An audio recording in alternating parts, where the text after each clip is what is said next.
이번 한 주간의 전체 주제는 십자가와 사람들입니다. 십자가와 사람들. 오늘 우리가 살펴보고 싶은 인물은 베드로입니다. 베드로가 예수님을 부인하는 장면이 기술되어 있죠. 역사적으로 예수님의 수제자라 하는 이 베드로가 이렇게 예수님을 부인한 사건은 그 가룟 유다가 예수님을 배반하는 것만큼이나 우리들에게 충격적으로 다가오는 사건입니다. 그럼에도 불구하고 또 혹시 우리도 또는 나도 그런 자리에서 그럴 수밖에 없을 수도 있겠다라고 하는 생각을 하게 되면 좀 두려운 마음도 생깁니다. 그래서 오늘 이 베드로를 우리가 조명해 보면서 내 신앙은 어떠해야 되겠느냐라고 하는 것을 같이 한번 생각을 해봤으면 좋겠습니다. 먼저 베드로를 간단하게 우리가 그 예수님께서 베드로를 선택하신 때로부터 해서 이 자리에 이르기까지의 성경에서 나타나고 있는 베드로의 모습들을 간략간략하게 우리가 이렇게 파노라마식으로 한번 생각을 해본다면, 예수님께서 내가 너를 사람 낚는 어부가 되게 해줄게 하고 부르실 때 그 베드로와 그 동생 안드레가 아버지와 그물을 버려두고 예수님을 따라갔다라고 하는 것을 우리가 보지 않습니까? 결단력이 상당히 있는 그런 인물로 보여집니다. 그리고 예수님과 함께 이제 공생의 삶을 이제 시작을 하면서 그 배를 타고 이렇게 가던 중에 풍랑을 만나겠잖아요. 그래서 모두가 죽게 되었다라고 할 때 예수님께서 저 멀리서부터 오시는데 아주 이른 새벽 거무스레하니까 누군지 알 수 없는 상태이지만 예수님께서 이제 내니 안심하라 하실 때 만약 주님이시라면 저를 오라 하소서 이렇게 해서 물 위를 한번 걸었던 그런 베드로죠.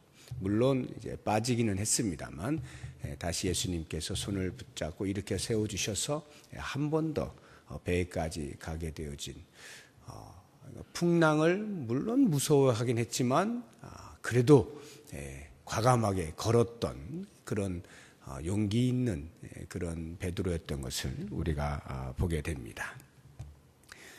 너희들은 누구라 하느냐라고 예수님께서 물으실 때 베드로가 정확하게 대답을 하죠. 주는 그리스도시요 살아계신 하나님의 아들입니다. 칭찬을 많이 받죠. 그리고는 예수님께서 내가 이제 곧 죽임을 당할 것이고 3일 만에 다시 살아날 것이다 라고 하는 말씀을 처음 제자들에게 해주실 때 갑자기 베드로가 항변을 하듯이 소리를 치면서 그 일이 주께 미치지 아니할 것입니다 라고 이렇게 역정을 내듯이 말까지 하는 것을 보면 그만큼 스승을 사랑하는 마음과 보호하고자 하는 마음이 많았다라고 하는 것도 우리가 어느 정도 엿볼 수가 있습니다. 그리고는 이제 예수님께서 제자들의 발을 씻기시는 그 세족식을 할 때에도 어떻게 주님께서 제 발을 씻기십니까? 라고 이렇게 처음에는 거절을 하지 않습니까? 그런 것도 보면은 그 스승에 대한 제자로서의 기본적인 그 예의나 또는 자기의 자리를 정확히 이제 알고 있는 것이죠. 그래서 어떻게 스승님께서 제 발을 씻기십니까? 라고 하는 이러한 어떤 겸손이라고 하면 겸손이랄까요? 자기 자리를 정확히 아는 그러한 모습도 우리가 보게 됩니다. 그 일이 끝나고 예수님께서 이제 오늘 밤에 너희가 다 나를 버릴 것이다 라고 이렇게 이제 제자들에게 말씀을 하시고, 그러나 내가 3일 만에 다시 살아날 것이다 라는 말씀을 하시자 이 베드로가 또다시 이야기를 하죠. 모두가 다 주를 버릴지라도 저는 결코 주님을 버리지 않을 것입니다. 그 그 말을 듣게 된 예수님께서 참 기특하기도 하고, 그러니까 그러나 이제 또 부인할 것은 분명하니까 한 번 더 말씀을 해주시죠. 오늘 밤 닭 울기 전에 내가 나를 3번 부인하게 될 것이다. 이렇게 이제 말씀을 하시니까 다시 한 번 더 확정적으로 말하죠. 내가 주와 함께 죽을지언정 결코 주를 버리지 않겠습니다. 일사각오의 그러한 말을 합니다. 그리고는 이제 겟세마네 동산으로 같이 올라갔다가 내려오는 길에 그 무리들을 만나게 되는 거죠. 그때에 이 베드로가 가지고 있던 칼을 빼어서 휘두르면서 전쟁을 불사하는 이러한 모습을 보게 되는 것입니다. 예수님께서 종의 귀를 다시 만져주심으로 낫게 하시고 칼을 칼집에 꽂으라 말씀하시고 칼은 칼로 망한다 말씀하시고 그리고는 순순히 따라가게 될 때 모든 제자들이 다 도망을 가버리죠. 그런데 베드로는 멀찍이 예수의 뒤를 따라가는 것입니다. 자기의 스승이 어떻게 되는지 상황을 스스로 판단하기 위해서 따라가고 있는 모습. 이것이 이제 오늘 우리가 본 말씀 이전에 나와 있는 이제 베드로에 대한 그 파노라마와 같은 일대기를 잠시 본 것입니다. 그리고는 이제 오늘 본문의 말씀에 한 여종이 너 베드로지, 너 그 예수의 제자지 이렇게 말을 하니까 갑자기 모든 사람 앞에서 난 그 사람이 누군지 모르는데 너 무슨 말 하고 있는 거야? 이렇게 발뺌을 하고 부인을 하는 거죠. 그러니까 베드로의 일생을 우리가 볼 때에 오늘 베드로가 부인하는 이 모습은 좀 매치가 안 되는 거예요. 이해가 잘 안 되죠. 그래서 우리가 이제 묵상을 해보는 겁니다. 만약 내가 베드로라면 나는 어땠을까라는 이런 생각을 이제 해보는 것입니다. 지금까지 보여진 베드로의 어떤 모습을 보면 결코 예수님을 부인할 것 같지 않은데 차라리 죽으면 죽었지 부인할 것 같지 않은데 왜 이렇게 되었을까라고 하는 것을 생각해 보면 베드로가 우리에게 보여주고 있는 예수님께 대한 어떤 충성심이라든가 절대 복종이라든가 의협심이라든가 일사각오의 이런 모습들은 자기 과시가 있었다라고 보여집니다. 자기 과시. 신앙에 있어서의 자기 과시. 이것은 베드로가 다른 사람들에게 나를 드러내야지 라고 하는 의도를 가지고 과시를 했느냐 안 했느냐 잘 모르겠습니다. 어떤 면에서는 그것보다는 베드로의 어떤 기질적으로 베드로의 기질 자체가 이렇게 적극적이고 자기 자신의 어떤 가지고 있는 신념에 대하여서 굽히거나 피하거나 하지 아니하고 정면 돌파하는 이런 기질을 가지고 있지 않았나라고 하는 생각이 들어요. 그게 의도적이 되었든 기질적으로 그렇게 한 것이 되었든 베드로의 신앙은 어느 정도 자기 과시적 신앙이다라고 하는 것을 우리가 부인할 수가 없습니다. 이런 자기 과시적 신앙의 문제가 무엇이냐면 이 신앙의 출발이 나로부터 시작되기 때문에 내가 막히면 그 신앙이 거기까지인 거예요. 그러니까 내 어떤 열심과 내 열정과 나의 어떤 신앙의 결단이 그것을 넘어서는 그보다 더 큰 어떤 장애물을 만나게 되면 그 앞에서 힘을 못 쓰게 되더라 이 말이에요. 이게 자기 과시적 신앙의 문제인 것이죠.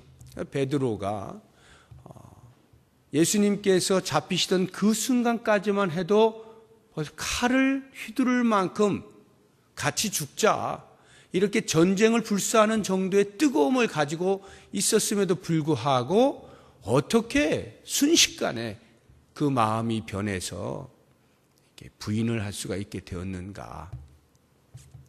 이미 그 징조가 예수를 멀찍이 따라가는 데서부터 나타나고 있지 않습니까? 멀찍이 어느 정도 거리를 두고라고 하는 말은 그 두고 있는 거리 중에 어떤 일이 발생했을 때에 내가 그거에 따라서 대처하겠다라고 하는 뜻 아니겠습니까?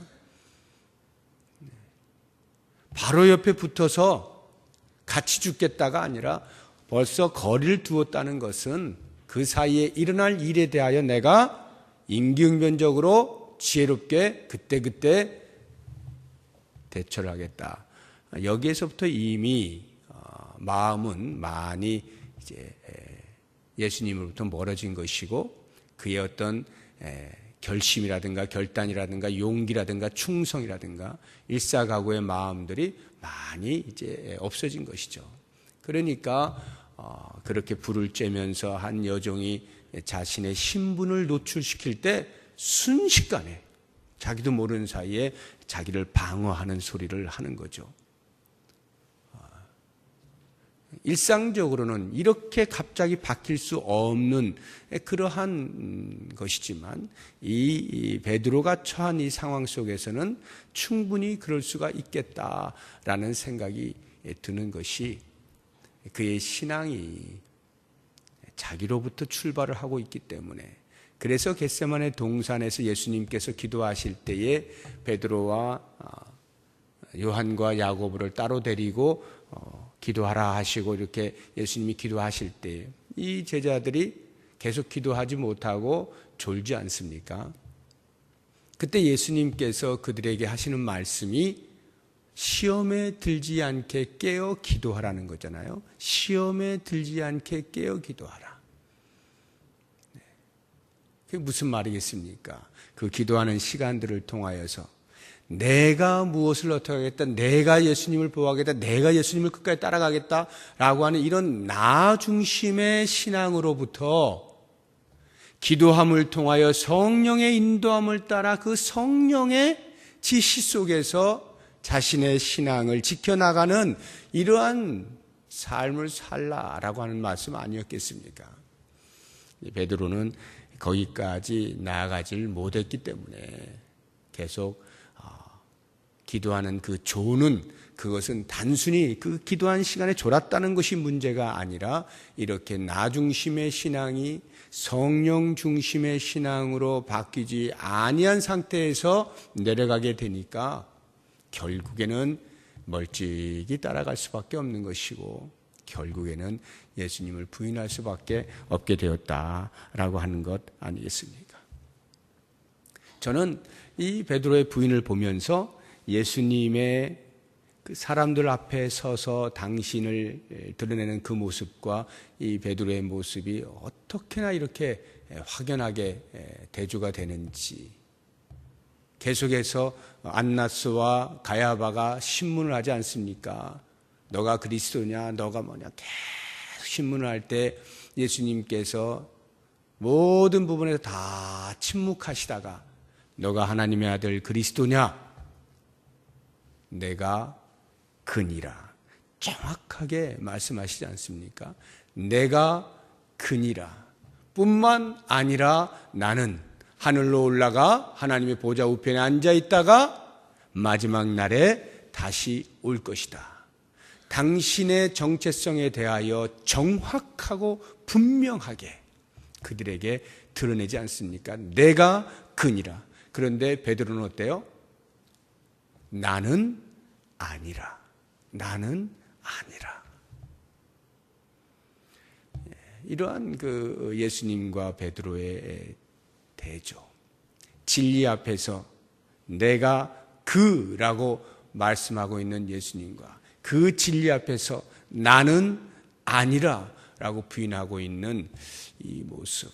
우리는 오늘날도 예수님을 따르는 제자로서의 삶을 살아가고 있습니다. 과연 나는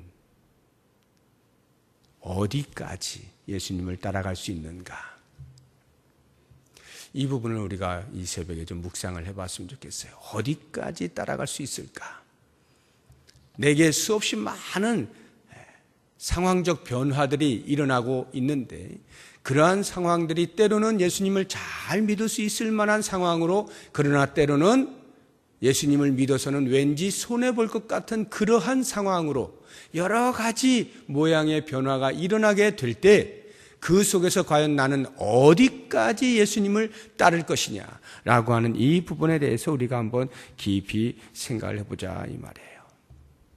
고난과 역경의 시기에도, 심리적인 압박을 받을 때에도, 경제적인 압박을 받을 때에도 나는 끝까지 주님을 부인하지 않고 따라갈 수 있는가라고 하는 것. 자기 십자가를 지지 않고는 예수님을 끝까지 따라갈 수 없는 거예요. 자기 십자가는 자기의 힘으로는 감당할 수가 없어요. 예수님마저도 그 십자가를 지시기 위하여 주 앞에 무릎을 꿇고 기도하면서 자기 자신을 복종시켜야만 했다라고 한다면, 하물며 연약한 우리 인생들이 그 내 몫에 대인 십자가를 지는 일에 있어서 어찌 나를 부인하는 일이 없이, 나를 복종하는 일이 없이 내 힘으로 내가 어떻게 내 십자가를 질 수가 있겠습니까?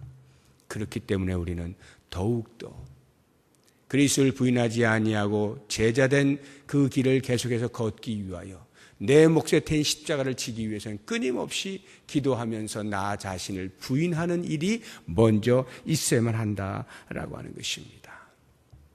사랑하는 여러분, 한 알의 밀알이 땅에 떨어져 죽어야 많은 열매를 맺는 거죠.